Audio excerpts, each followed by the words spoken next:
자, 이런 칼럼이 올라왔습니다. 홍서범의 아들 논란 속 연예인 가족 리스크의 딜레마. 내용을 좀 살펴보면 이번 사안의 핵심 사건은 당사자가 연예인이 아니라는 점이다. 그럼에도 불구하고 대중들의 시선은 자연스럽게 부모인 연예인에게 향할 수밖에 없다라는 거죠. 이는 한국 대중문화가 오랫동안 형성해온 도덕적 기대치와 연관성이 있다라는 겁니다. 연예인이란 단순한 직업이 아니라 공적 이미지, 공인으로서 우리가 알고 있잖아요. 거기에는 가족까지 포함된다라는 인식이 있다라는 거죠. 이런 인식이 어디까지가 정당할 것인가? 일각에서는 연좌제를 적용해서는 안 된다. 또 실제로 법적 책임은 개인에게 귀속되는 것이 원칙이지만 다 큰 자녀의 사생활 문제를 부모에게까지 확장시켜 책임을 묻는 것은 과도하다라는 겁니다. 하지만 또 한편에서는 연예인의 높은 사회적 영향력을 고려할 때 가족 역시 일정 수준의 책임의식을 꼭 가져야 한다. 이 두 시선 아래 사이에 가족 리스크의 논란이 터지고 있다라는 겁니다.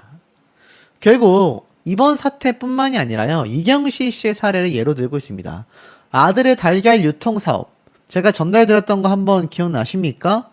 굉장히 학급 계란을 비싼 가격에 팔았다라는 논란이 됐는데 이게 사실 아들의 달걀 유통 사업이었단 말이에요. 그러다 보니까 이 이경실 씨가 관여가 되어 있다, 안 되어 있다, 뭐 굉장히 말이 많았습니다. 근데 이걸로 인해서 이경실 씨가 당시에 급부상하고 있었던 유튜브 채널부터 방송 이미지에 큰 타격을 입게 됐단 말이에요. 결국에는 침묵하게 되면은 책임을 회피하게 되는 것이고 입장을 밝히게 된다면 확대 재생산이 된다라는 딜레마에 빠져 있다라는 겁니다. 특히 이번 홍서범 조각경 이 두 부부의 아들 외도 사건은요. 사적 영역의 붕괴라는 점에서 더 민감하게 와닿는다고 합니다. 부부의 갈등, 양육비 문제, 외도 의혹 등 본질적으로 개인의 사생활에 속하는 부분이죠. 그렇지만 연예인 가족이라는 이유만으로 이 사적 영역이 곧잘 공적 논쟁의 장으로 끌려 나오기 마련이다라고 말하고 있습니다. 이것은 단순히 개인의 명예 문제를 뛰어넘어 연예인의 사회적 위치와 대중의 소비 방식에 대한 질문을 던진다라는 거죠. 좀 더 쉽게 말하면 가족 문제에 대해서 입을 다물고 있으면 비판을 받고 입장문을 이야기해도 뭔가 이 사건이 더욱더 확대, 재생산되는 결과를 낳기 때문에 해당 연예인에게 이래라 저래라 하기도 난감하다라는 겁니다. 당사자들도 굉장히 난감하다라는 거죠. 결국 이번 논란 사건은요. 가족의 구성원까지 높은 수준의 책임의식과 관리를 요구받고 있다라고 이야기하고 있습니다. 이 문제가 특정 인물만이 아니라 한국 사회가 연예인들을 어떤 시각으로 바라보고 있는지를 보여주고 있는 거라는 거죠. 하지만 가장 큰 건 연예인들 본인만이 등장하는 것이 아니라 가족들이 다 함께 등장하는 가족 예능 방송의 리스크라고 저는 생각이 됩니다. 애당초 이 두 사람이 가족들과 함께 방송에 등장하지 않았다라고 한다면 이 사건 논란이 이렇게까지 커졌을까요? 그리고 그 이후의 후속 대처가 너무 아쉬웠다라는 겁니다. 홍서범 씨의 입장이 밝혀지면서 굉장히 많은 분들에게 비판을 받았죠. 양육비 뭐 줬었다, 나는 연락 못 받았다 등등등. 조갑경 씨는 어땠습니까? 최근 라디오스타에 등장을 하게 되면서 또 한 번 난리가 났는데 이게 참 재밌는 게 라디오스타 공식 홈페이지에 들어가면요. 여전히 충성 유발자 특집에 조갑경, 채연, 고우리, 이채영 네 사람의 방송편 다시 보기가 서비스가 되고 있습니다. 아무래도 통편집을 할 수는 없었겠죠. 또한 나아가서는 핫클립이라고 해서 역시나 라디오스타 공식 홈페이지에 들어갔을 때 핫클립 말 그대로 굉장히 이슈가 될 만한 또는 제작진이 판단했을 때 뭔가 핫하다고 생각되는 방송분을 하나하나 커트를 한 장면입니다. 그런데 여기에 자세히 보시면 역시나 조갑경 씨의 모습은 눈에 보이지 않는다. 제가 얼마 전에 말씀드렸던 네이버 TV에서도 조갑경 씨의 모습이 보이지 않는다 라고 말씀드린 바 있는데 라디오스타 공식 홈페이지 이 핫클립 영상 목록에도 조갑경 씨의 모습은 찾아볼 수가 없었다라는 겁니다. 이것만 놓고 봐도 홍서범 조갑경 두 사람에 대한 방송과의 이 인식이 어떻게 되고 있는지를 좀 보여주고 있는 대목이 아닌가라는 생각이 들어요. 하지만 더 중요한 건 두 사람의 직접적인 잘못이 아님에도 불구하고 이번 며느리의 어떤 사건에 있어서 책임지는 모습이나 공인으로서 도의적인 책임을 졌다라고 한다면 또 괜찮았을까? 라는 이야기도 많이 나왔다라고 말씀드렸지 않습니까? 그런데 중요한 대목이 있습니다. 이들이 정말로 앞으로의 가족 예능 방송에 자신들만의 이 아들 사건을 해결한다면 이것이 다시 자제될 것인가? 예를 들어서 이 두 사람이 뭐 양육비를 지원을 해주든 아들을 호되게 꾸짖어서 양육비를 내게 만들든 사죄하게 만들든 본인들이 찾아가서 사죄를 하든 뭐 어떤 행동을 했을 때 과연 이번 사건이 잘 넘어갈 수 있을 것인가 쉽지 않다라는 의견이 나오고 있습니다. 왜냐하면 과거의 발언들과 방송에서의 장면들이 많은 시청자들에게 불편감을 줬다라는 이야기가 파묘되고 있기 때문인데 내용을 좀 살펴보면 현재 두 사람을 바라보는 많은 시청자분들의 입장은 이렇습니다. 원래부터 두 사람이 함께 등장하는 모습이 보기에 불편했었다라는 이 두 연예인에 있어서 부정적인 생각을 갖고 있었던 분들이 막 쏟아져 나오기 시작하는 거예요. 얼마예요라는 프로그램에 등장했었던 2018년도 기사를 보면 홍서범 씨는 이렇게 말을 합니다. 아내 조갑경 인생의 걸림돌이다. 숨 막힌다. 이렇게 말을 합니다. 그런데 또 방송편의 스틸샷을 보면 두 사람이 환하게 웃고 있어요. 부부간의 갈등을 약간 예능으로서 소비를 해왔었다라는 걸 좀 알 수가 있는 부분이죠. 이 당시 때 홍서범 씨는 아내인 조갑경이 걸림돌이라고 생각한다. 내가 자유롭게 살다가 갑자기 37살에 결혼을 하니 숨이 막히는 것 같았다. 여자들과 친해지려고 대화를 하다가도 상대방이 갑경 언니는 잘 있어요? 하면 벽이 쳐지는 느낌이 있다. 그러자 여성 출연자들은 아니 결혼했으면 당연히 벽을 쳐야 하지 않냐라고 분노했고 홍서범 씨는 생활의 활력을 위해 대화를 하려는 것이다 라고 변명을 했습니다. 그러니까 이게 뭐 모르겠어요. 웃자고 한 이야기인지 진심인지 그 내막은 본인만이 알고 있겠죠. 그런데 중요한 건 홍서범 씨가 방송에 등장해서 한 멘트들만 놓고 봤을 때는 아내인 조갑경 씨를 어떻게 생각하는지 37살이면 저 때 당시에도 늦은 나이에 결혼을 한 거라고 보여지거든요. 요즘에도 37이면 일찍 결혼하는 건 아니잖아요. 그런데 그 늦은 나이에 어린 나이에 조갑경 씨와 결혼을 했음에도 숨이 막히는 것 같았다. 내가 여자들과 아내 때문에 대화를 할 수 없다. 이게 좀 약간 이해가 안 되잖아요. 어떤 벽이 쳐졌느냐라고 느껴졌던 걸까요?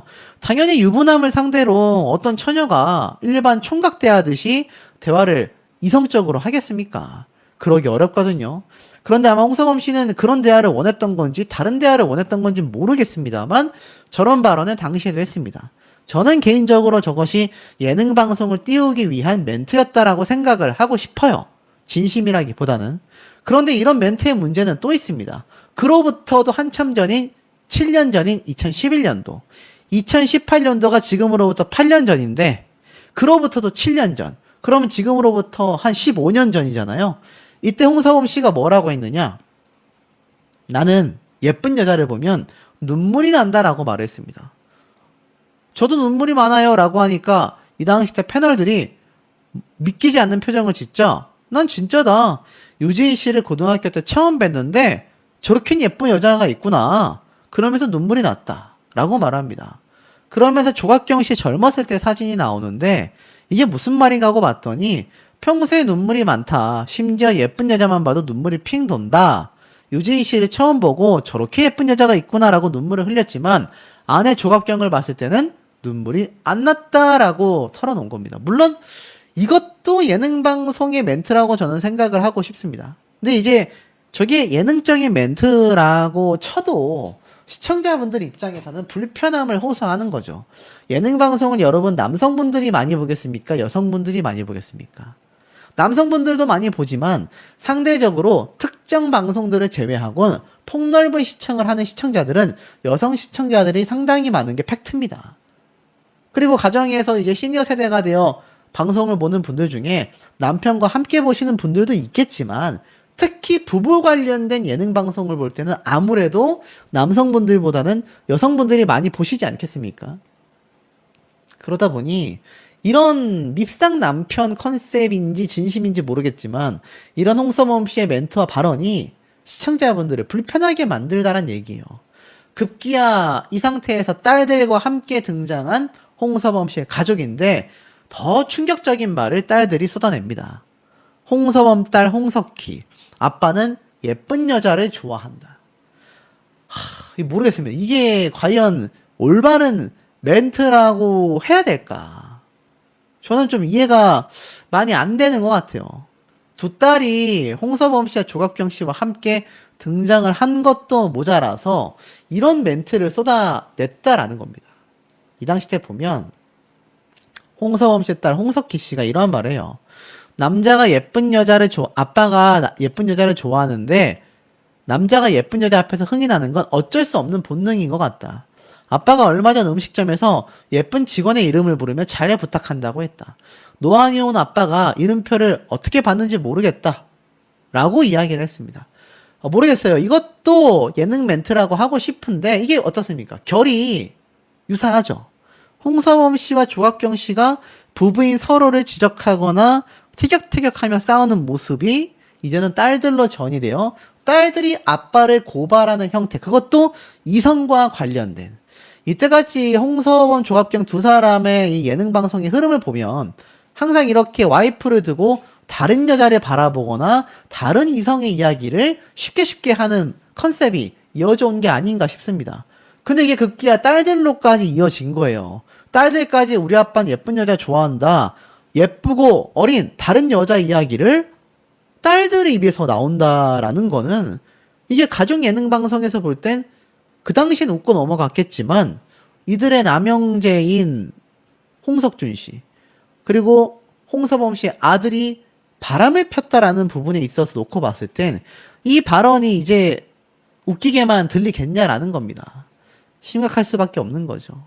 자, 급기야 조갑경 씨가 홍서범과 이혼을 안 하는 이유에 대해서 이렇게 말했습니다. 더 좋은 여자를 만난다고. 무슨 말인가 하고 봤더니 맘카페 빌런이라고 소개가 되면서 자, 홍서범 씨가 하루 종일 당구에 배드민턴까지 쳤다. 젊었을 때 많이 벌었고 이제는 놀 때다 나는. 동호회만 6개고 내가 전부 동호회 회장이라 운영비를 다 낸다. 그래서 돈을 못 모았다. 그래도 빚은 없다. 이렇게 이야기를 해요. 나는 이혼을 안 할 거래요. 여복을 타고났대요. 이러한 말까지 했습니다. 내용을 보니까 황당한 이야기가 많이 나옵니다.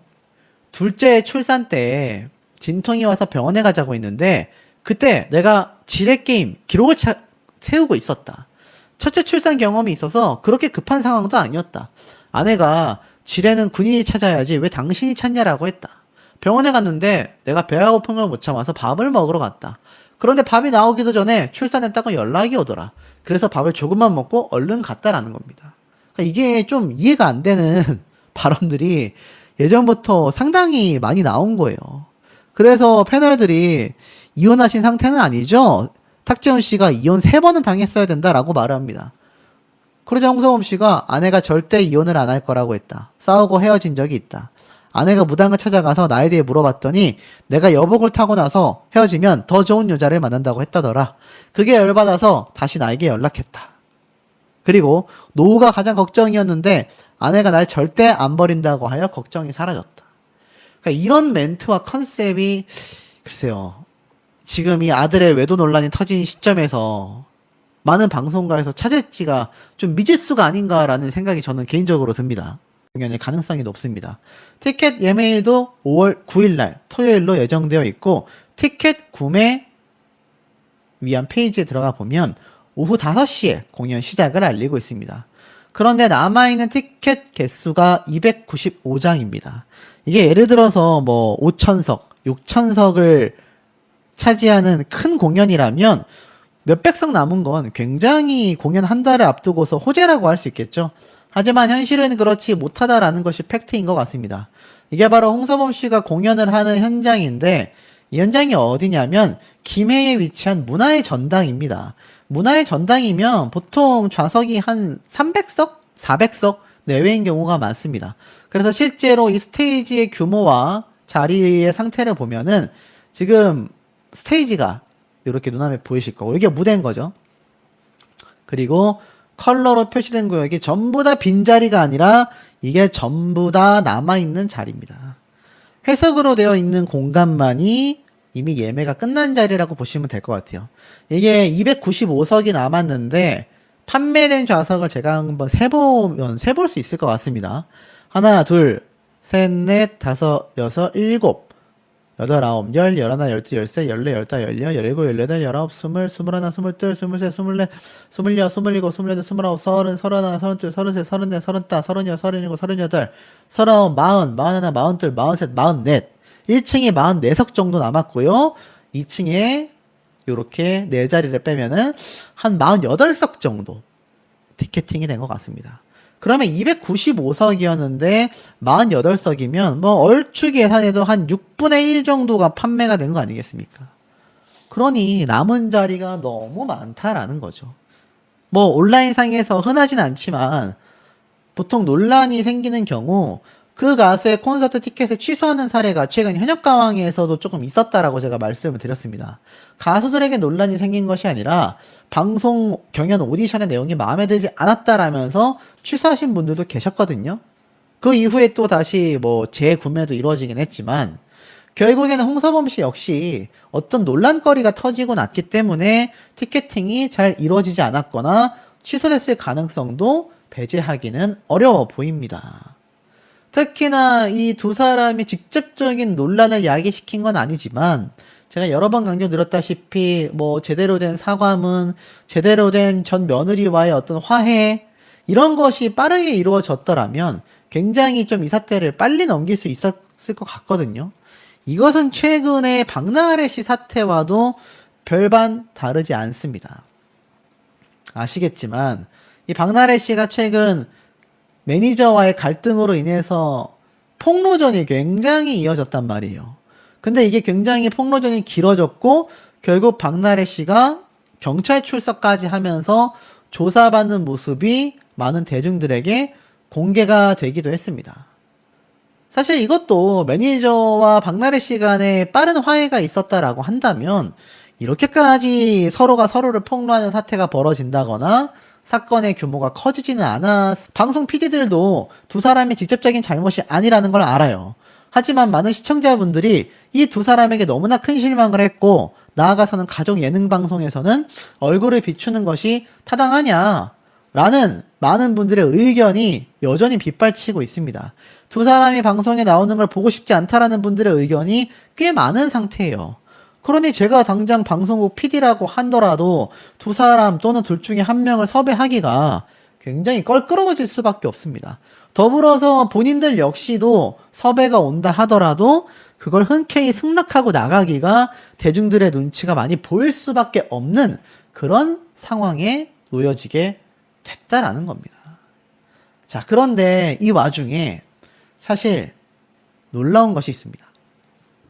여기 보면 정보석 씨가 MC로 나오는 보석인의 건강수다라는 SBS 신규 토크쇼가 작년부터 시작이 됐거든요. 이제 1년 정도 돼 갑니다. 근데 여기에 정보석 배우 아시죠? 정보석 씨 뿐만이 아니라 조갑정 씨도 MC로 등장해서 고정 출연을 하고 있습니다. 2MC 제재예요. 2MC 체제. 그래서 많은 연예인들이 등장해가지고 건강 관련 이런 프로그램을 계속 이어나가는 토크쇼라고 할 수가 있는데 이게 참 놀라운 게 뭐냐. 여기 보면 조합경 씨가 거의 메인 MC 자리를 차지하고 있잖아요. 제 영상에 어떤 분이 이런 댓글을 남겼습니다. 조갑경 씨 아직도 정보석 씨하고 방송에 등장하던데 이거 언제까지 봐야 되냐. MC 교체해야 되는 거 아니냐. 이런 얘기가 많이 나오고 있습니다. 왜일까요? 여기 보면 조갑경 씨가 등장을 하게 되면서 라디오스타 시청률이 1%가 뚝 떨어졌잖아요. 자, 그러다 보니 어떻습니까? 제작진도 방송 PD도 골머리가 아플 수밖에 없는 겁니다. 라디오스타가 이 정도로 타격을 입었는데 보석인의 건강수다라는 프로그램의 경우는 어떻느냐? 심지어 이 방송의 시청률은 1%대도 못 됩니다. 0.3, 0.4, 0.2 굉장히 낮은 시청률이에요. 여기서 더 떨어지면 방송이 폐지될지도 모릅니다. 근데 여기에서 조갑경 씨가 등장한다는 것만으로 안 그래도 적은 시청자들이 더 이탈을 하게 된다면 프로그램의 존폐가 위협을 받겠죠. 그러니 어떻습니까? 이 제작진 입장에선 굉장히 고민이 많이 될 수밖에 없을 거고, 본인이 출연하고 있는 조갑경 씨 입장에서도 굉장히 불안함을 느낄 수밖에 없는 상황이 되었을 겁니다.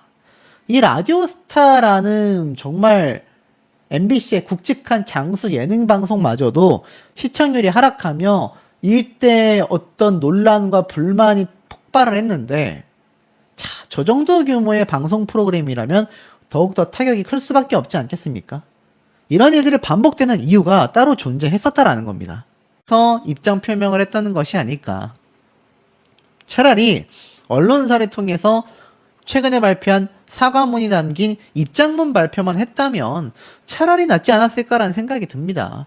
똑같이 유튜브에 등장해서 이제 자신의 입장을 표명하다 보니 계속해서 폭로가 폭로를 낳는 폭로전이 하지만 이혼에 대한 이야기를 이 부부로서 등장한 부부 예능 컨셉이잖아요. 어느 방송에 출연해도 바늘과 실처럼 두 사람이 한 세트가 되어서 출연한 적이 많단 말입니다.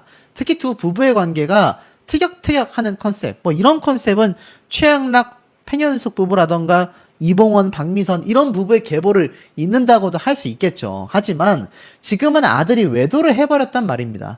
또 과거에 홍서범 씨가 자신의 친부가 바람을 폈었다라는 발언까지 방송했을 정도이니 두 사람의 수위가 점점 높아져 갔던 거겠죠.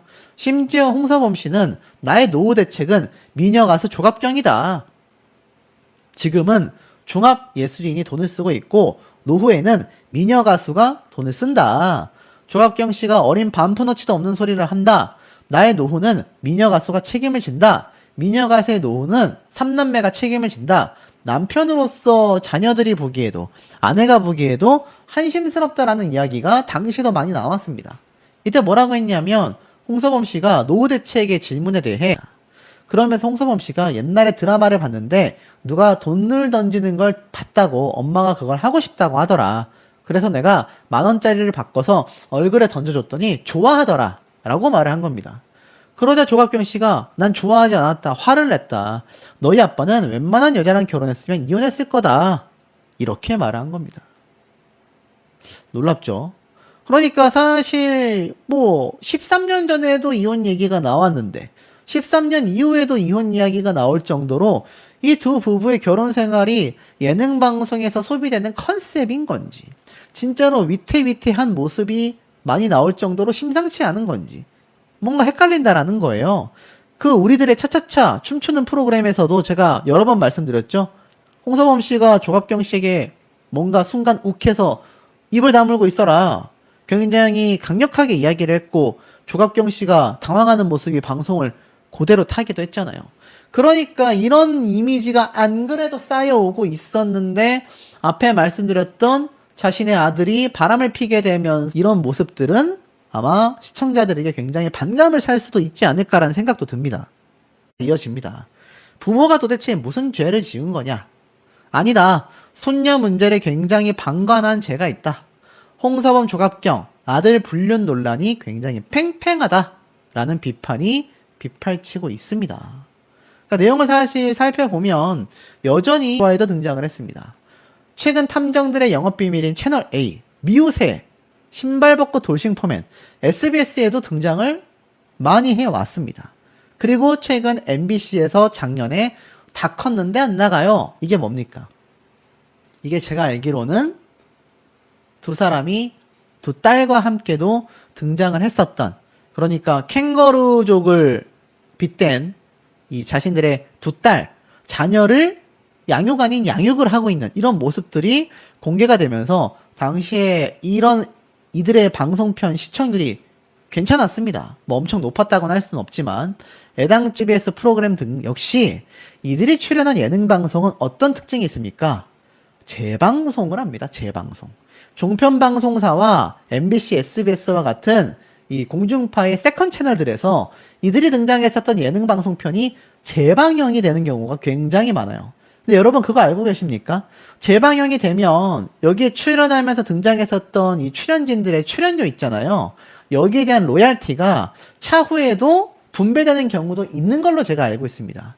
뭐 조갑경, 홍서범 두 사람이 다 받고 있다라고 말씀드릴 수는 없지만 제가 알기론 재방송이 됐을 때도 일정 부분 로얄티 지급이 출연자들에게 되는 걸로 알고 있어요.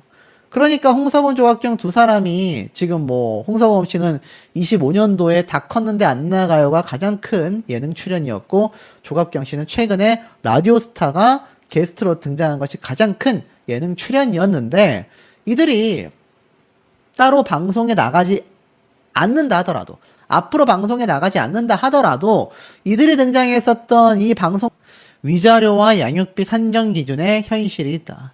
이번 사건에서 위자료 3천만 원과 양육비 80만 원. 홍서범, 조갑경 두 사람에게 뭐 큰돈이라면 큰돈일까요? 그런데 90평짜리 펜트하우스에 거주할 정도의 재력이라면 이게 엄청나게 큰돈이라고 보기엔 좀 쉽지 않을 수 있습니다. 그런데 현재 대한민국의 경제적 현실과 가정이 파탄난 피해자의 고통을 제대로 반영하고 있기 어렵다라는 의견이 나온 것 같아요. 2015년도에 간통죄가 폐지가 되고 나서 이런 외도로 인한 문제가 터졌을 때 실질적 제재 수단은 민사상의 위자료밖에 남지 않았습니다. 이번 판결의 결과들을 보면 현재 법원의 위자료 및 양육비 산정 체계가 모순을 갖고 있다라는 건데요. 이번 조갑경 씨의 며느리에게 지급하라고 결정이 난 3천만 원의 위자료